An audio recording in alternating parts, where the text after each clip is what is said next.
Honourable vice chairman sir, महान संस्थाएं केवल अपने कार्यों से नहीं बल्कि उन स्पष्ट, सुदृढ़ और न्यायपूर्ण नियमों से बनती है जिनके आधार पर वे संचालित होती है। बिना चेन ऑफ कमांड की सेना भीड़ बन जाती है और बिना स्टैट्यूटरी फ्रेमवर्क के कोई भी राष्ट्रीय सुरक्षा बल कन्फ्यूजन, लिटिगेशन और अनसर्टेनिटी का शिकार बन जाता है। इसी पृष्ठभूमि में सीएपीएफ बिल 2026 केवल एक विधेयक नहीं है, यह एक सिस्टेमिक करेक्शन है। यह bill one nation, one framework, one clear system की दिशा में एक निर्णायक कदम है। माननीय उप सभापति जी, आज मैं इस विधेयक को केवल एक एडमिनिस्ट्रेटिव रिफॉर्म के रूप में नहीं बल्कि भारत की आंतरिक सुरक्षा की बड़ी कहानी के एक महत्वपूर्ण हिस्से के रूप में देखता हूं। हाल में ही लोकसभा में माननीय गृह मंत्री श्री अमित शाह जी ने लेफ्ट विंग एक्सट्रीमिज्म पर जवाब देते हुए एक ऐतिहासिक बात कही। भारत आज लगभग नक्सलवाद से मुक्त हो चुका है। देश में जो कभी रेड कॉरिडोर के नाम से जाना जाता था, वहां आज हिंसा में भारी कमी आई है। हजारों नक्सलियों ने सरेंडर किया है और माओवादी लीडरशिप स्ट्रक्चर लगभग समाप्त हो चुका है। 31 मार्च 2026 का लक्ष्य केवल एक डेडलाइन नहीं था, यह राजनीतिक इच्छा शक्ति का परिणाम था। महोदय, यह सफलता सिक्योरिटी ऑपरेशंस के साथ साथ उस विजन से आई है जो माननीय प्रधानमंत्री श्री नरेंद्र मोदी जी ने दिया।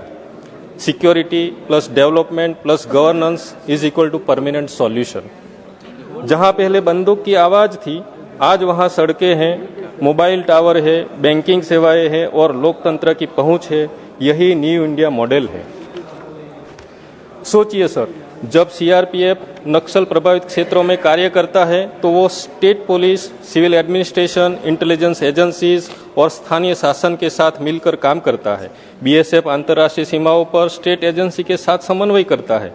इलेक्शन के दौरान CAPF state police, chief electoral officer और उसके साथ कोऑर्डिनेशन में डिप्लॉय होती है। ऐसी स्थिति में एक आईपीएस ऑफिसर का नेतृत्व केवल एडमिनिस्ट्रेटिव नहीं होता, वह इंटर एजेंसी फेडरल कोऑर्डिनेशन की वास्तविक समझ लेकर आता है।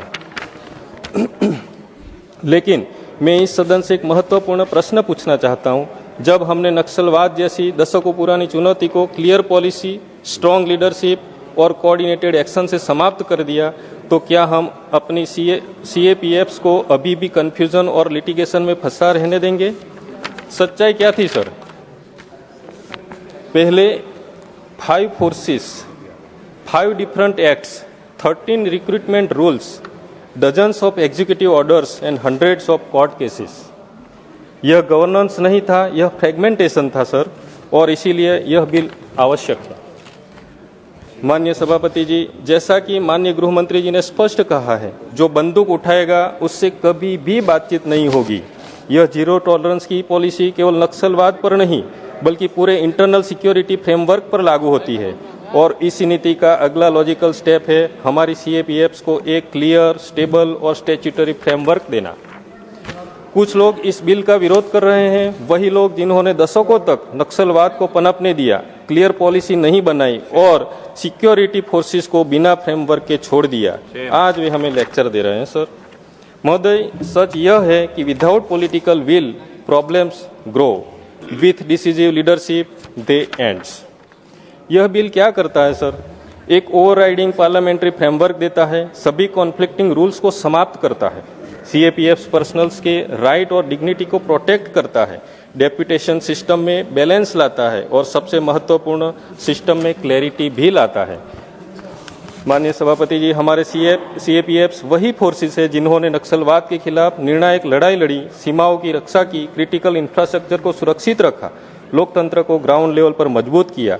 जब उन्होंने देश को स्टेबिलिटी दी है तो क्या हम उन्हें अनसर्टेन सर्विस कंडीशंस दे सकते हैं? यह बिल केवल कानून नहीं, यह एक संदेश है sir. Parliament has spoken, system will be clear, forces will be empowered. अंत में मैं केवल इतना कहना चाहता हूं कि जिस नेतृत्व ने नक्सलवाद जैसी जटिल समस्या को समाप्त किया, वही नेतृत्व आज सीएपीएफ्स को एक मजबूत फ्रेमवर्क देता है। यह कंटिन्यूटी ऑफ गवर्नेंस है, यह क्लैरिटी ऑफ पॉलिसी है, यह न्यू इंडिया की निर्णायकता है। मैं इस सदन से आग्रह करना चाहता हूं कि इस विधेयक को पूर्ण समर्थन के साथ पारित किया जाए, क्योंकि हम केवल सीएपीएफ का बिल नहीं, यह केवल सीएपीएफ का बिल नहीं है, यह भारत की आंतरिक सुरक्षा को स्थायी मजबूती देने का संकल्प है। Thank you. जय हिंद।